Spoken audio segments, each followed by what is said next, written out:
아마 내일부터 저는 이곳에서 반장이라고 불릴 겁니다. 말만 반장이지 사실상 잡부입니다. 각 공정업체들이 들어오기 좋게 물건 치우고 청소하고 뒷정리하는 바닥일부터 다시 시작합니다.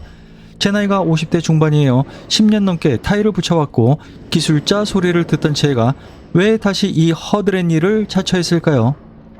나는 계단 타일을 오랫동안 해왔던 씹선비입니다. 10년 동안 이 일을 해오면서 그동안 아이들이 고등학교를 졸업하고 대학을 졸업했고 대학원을 갔죠. 제 채널 씹선비 채널에서도 계속 말해온 내용인데 타일 작업을 하면서 월에 1000만원 넘는 수입을 할 때도 있었고 경기가 안 좋을 때는 300만원 밑으로 떨어질 때도 있었습니다.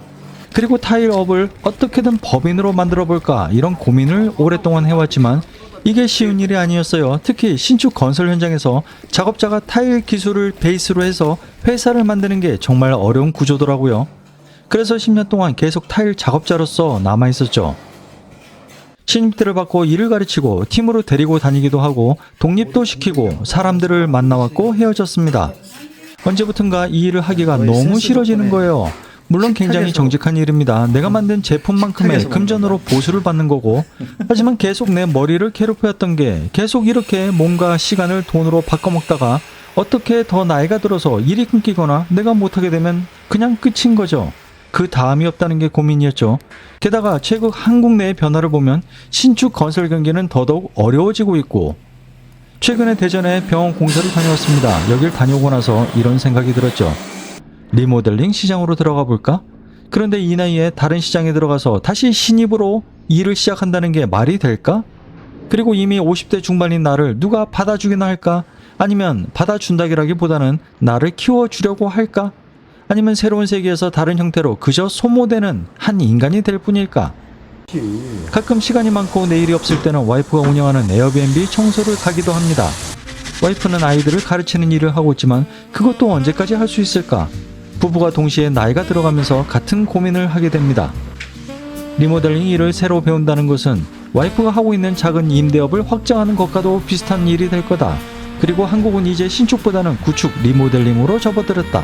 뭐 이런 생각이 들기도 한 거죠. 마치 한국 사람들 스스로가 노화돼 가는 것처럼 말입니다.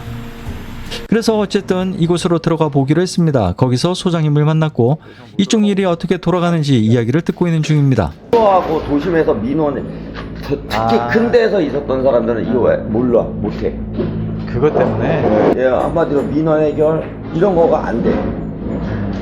또 어떤 사람은 또 아마 내일부터는 이곳에서 반장이라는 타이틀로 허드렛 일부터 손대게 될 겁니다. 이 작은 상업 건물에서 각 업체가 각 공정에 맞게 들어오게 될 거고 나는 그들이 자신들이 공정을 하는 게 걸림돌이 없도록 물건도 치우고 청소도 하고 그런 바닥 일을 하게 될 겁니다.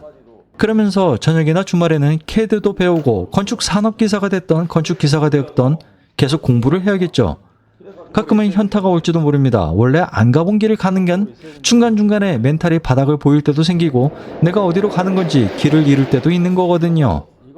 하지만 이 나이에 어디 작은 회사에 취직을 해서 그 다음 길이 안 보이는 것보다는 내가 원하는 게 뭔지 내가 얻을 것이 뭐가 있는지 그걸 보면서 갈 수 있다면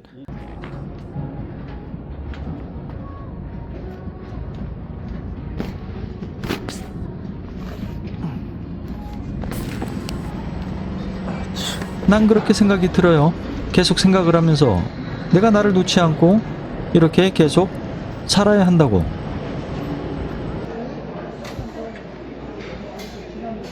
이거 맛있겠네.